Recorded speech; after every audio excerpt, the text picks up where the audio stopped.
বন্ধুরা, কেমন আছেন সবাই? মাই স্টোরি মাই ব্লগ চ্যানেলের আরেকটি নতুন দিনে আপনাদের সবাইকে স্বাগত।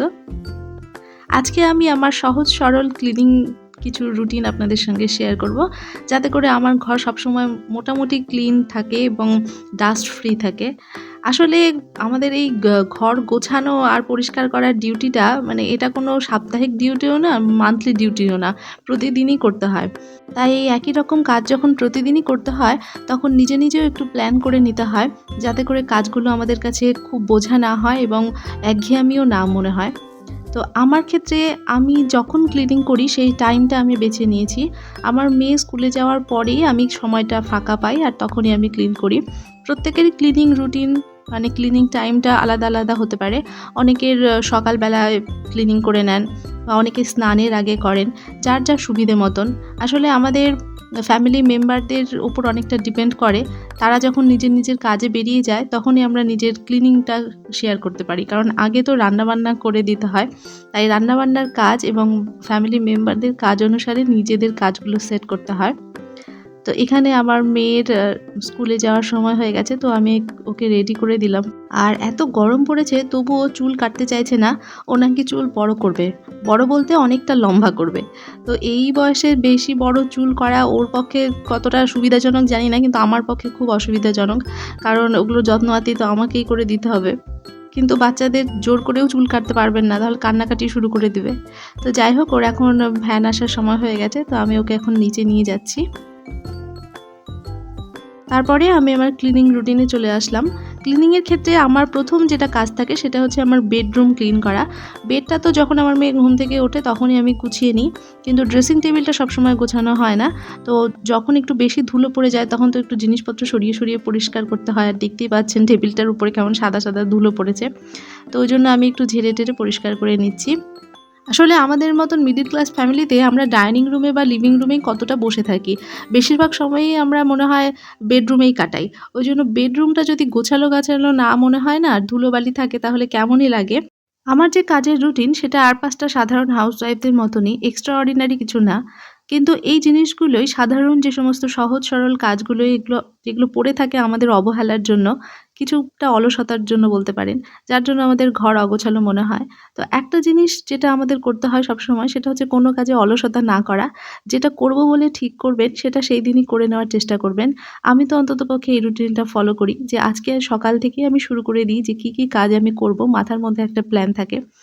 তো সেইভাবে নিজের কাজগুলোকে সেট করি, আর তাতে করে অনেকগুলো কাজ নিজের প্ল্যান মাফিক সময়ের মধ্যেই হয়ে যায়। এখানে আমার মেয়ের কিছু বই খাতাপত্র রয়েছে। আমার মেয়ের একটা ছোটবেলা থেকেই অভ্যেস, সেটা হচ্ছে গল্প শোনা।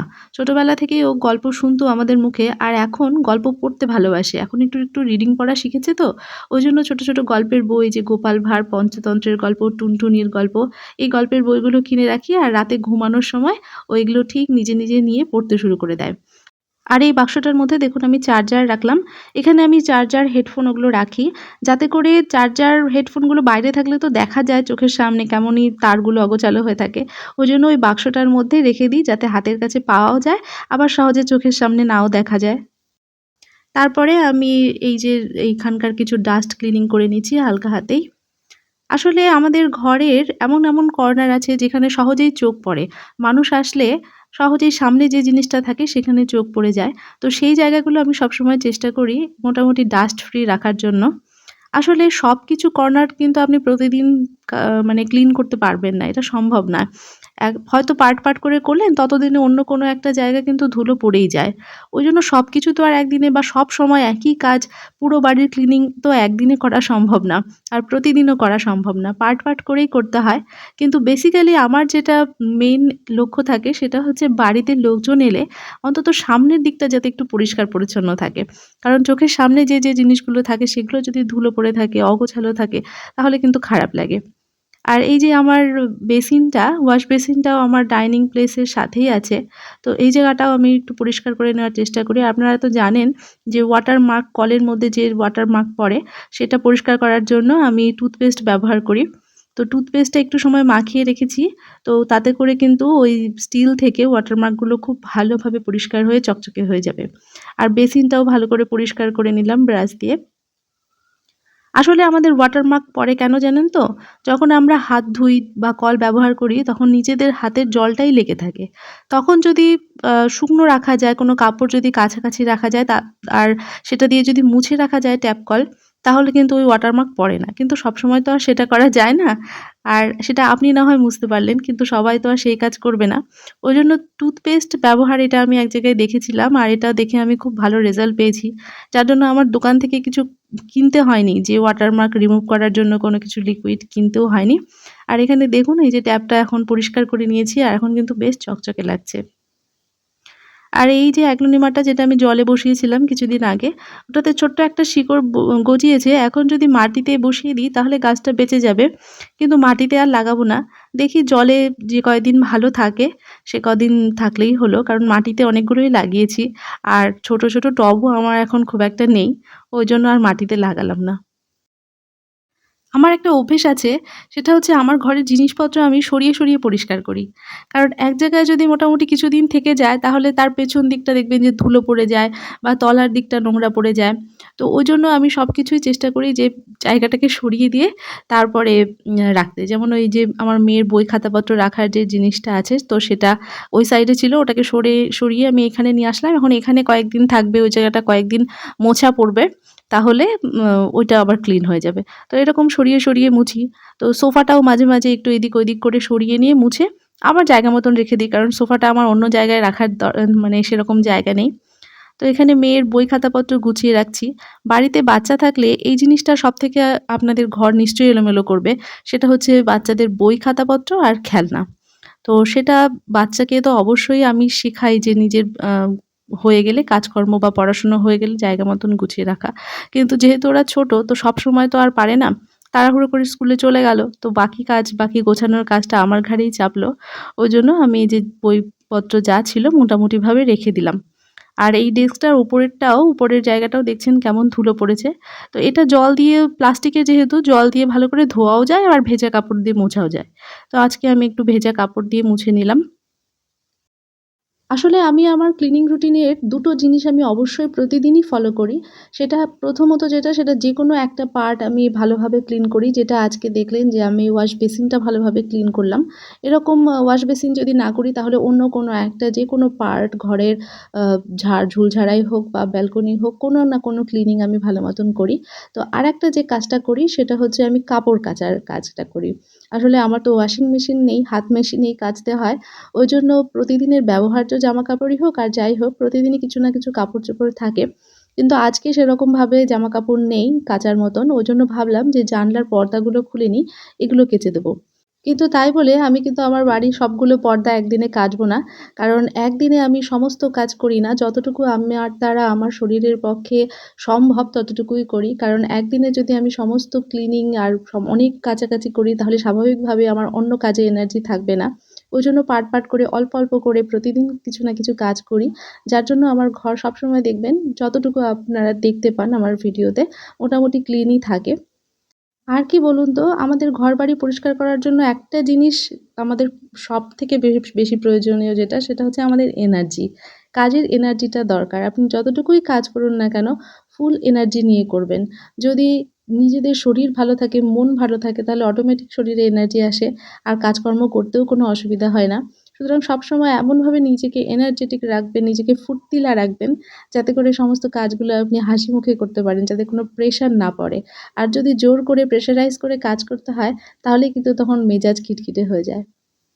আজকে আমি সকালবেলা রান্না করেছিলাম। আপনারা তো জানেন যে আমার সকাল, সকাল রান্না করতে হয়। তো সকালের রান্নাটা খুব হালকা পাতলা রান্না করেছিলাম। তো তারপরে দুপুরবেলা আজকে ধীরে সুস্থে রান্না করছি। কারণ এই যে ছোট মাছ এনেছিল, তো ছোট মাছগুলো বেছে রান্না করতে আমার একটু দেরি হবে জন্য সকালে খুব অল্প স্বল্প রান্না করেছিলাম। আর এখন দেখুন এই যে মৌরলা মাছ আমি দুটো কড়াইতে আলাদা, আলাদা করে ভাজছি। তার কারণ দুটো মাছ দিয়ে আলাদা, আলাদা আইটেম করব। তো ওখানে আমি জিরে ফোড়ন দিলাম ওই কড়াইটাতে। আর জিরের সঙ্গে রাঁধুনি দিয়েছি, কারণ পেঁপে আর ঝিঙে দিয়ে মাছ দিয়ে শুক্তো করব। শুক্তো বলতে একদম ঝাল ছাড়া না, একটু ২-৩ টে লঙ্কা দেবো আর ২-৩ টে লঙ্কা এখন ঝালই হয় না। আর এখানে যে কড়াইটাতে বেশি করে মাছগুলো ভেজে নিলাম সেটাতে আমি চচ্চড়ি করব আর এটাতে অনেকগুলো লঙ্কা দিয়েছি আর এটা একটু ঝাল, ঝাল করব। আমি আমার ভিডিওতে রান্নাবান্না খুব বেশি শেয়ার করি না। কারণ একটা রেসিপি যদি ভালোভাবে শেয়ার করতে যেতে হয় তাহলে অনেকটা সময় নিয়ে নেয় ভিডিওতে। আর এখানে দেখুন, এখানে ডাঁটা আর বেগুন নিয়েছিলাম অল্প, এগুলো আমি পরে দিয়ে দিলাম আলু আর পেঁয়াজ কিছুটা ভাজার পরে। তার কারণ এই যে সরু, সরু ডাঁটাগুলো এগুলো আমাদের ছাদের। ছাদে যে গাছগুলো লাগিয়েছি দেখেছেন, ওখানে একদম কচি, কচি ডাঁটা হয়েছে। তো এগুলো আবার বেশি ভাজলে বা বেশি কষালে গলে যাচ্ছে। ওজন্য একটু পরে দিলাম। আর এখানে আদা, অল্প একটু জিরে আর রাঁধুনি নিয়ে নিয়েছি। এগুলো আমি মসলা বেটে নেব শিলনোড়াতে। নিয়ে যেই মাছের শুক্তোটা করছি পেঁপে, ঝিঙে দিয়ে এর মধ্যে দিয়ে দেব। পোস্ত বাটা ছাড়া এভাবেও যদি আপনারা শুক্তো করেন, একটু রাঁধুনি বেটে দিয়ে দিলেন জিরে আর আদার সঙ্গে। আর এটা কিন্তু কষানোর মধ্যে দেওয়া যাবে না, তেলের মধ্যে দেওয়া যাবে না। নামানোর একটু আগে, আগে দিলে বেশ ভালো ফ্লেভার হয়। আর একটু চিনি দিয়ে দিলাম। পেঁপের তরকারিতে তো একটু চিনি দিতেই হয়। আর এটা আরেকটু গা মাখা হলে নামিয়ে নেব। আর এদিকে চচ্চড়িটাও হয়ে এসছে। তো এখানেও আমি মৌরলা মাছগুলো দিয়ে দিলাম। চচ্চড়ি খেতে আমার খুব ভালো লাগে। আর নামানোর আগে, আগে আমি দিয়ে দিলাম ধনের গুঁড়ো আর এখানে দিয়েছি কালো জিরে বাটা। কালো জিরে বাটা দিয়ে চচ্চড়ি যদি আপনারা করেন তাহলে দেখবেন ফ্লেভারটা অন্যরকমই লাগে, ভীষণ ভালো হয়। তো আজকে যেহেতু চচ্চড়ি আর শুক্তো করলাম, তো এই দুটোর সিম্পল রেসিপি খুব চটজলদি আপনাদের সঙ্গে শেয়ার করলাম। এই যে শুক্তোটা হয়ে গেছে, ওটা নামিয়ে নিলাম। আর চচ্চড়িটাও হয়ে গেছে। দুটো কড়াই একসঙ্গে বসিয়ে দিয়েছিলাম যাতে চটপট হয়ে যায়। কারণ আরও কিছু রান্না করেছি। আজকে রান্নার আইটেমগুলো একটু বেশি, বেশি হয়েছে। তো কি, কি রান্না করলাম শেষমেশ চলুন আপনাদের দেখিয়ে দিই। এই যে এখানে টেবিলে বেড়ে নিয়েছি। প্রথমে করেছি সজনে দিয়ে সর্ষে বাটা। এটা পাতে দিয়ে দিয়েছি। আর বাটিতে, বাটিতে যেগুলো দিয়েছি সেগুলো হচ্ছে প্রথমে এই যে এখানে আছে শুক্তো পেঁপে, ঝিঙে দিয়ে, তারপরে আছে চচ্চড়ি ডাঁটা, বেগুন, আলু, পেঁয়াজ দিয়ে মৌরলা মাছের, তারপরে আছে এখানে আম ডাল, আর এটা আছে গুচি মাছের ঝোল। এটা কালকের ছিল, ফ্রিজে রাখা ছিল, একটু গরম করেছি। আর আজকে করেছি আমের চাটনি। তো এই কটাই ছিল আমার আজকের রান্নার আইটেম। তো ক্লিনিং টিপসের সঙ্গে আমার রান্নাটাও একটু শেয়ার করে দিলাম। কেমন লাগলো কমেন্ট করে জানাবেন। ভিডিওটি দেখার জন্য অনেক ধন্যবাদ।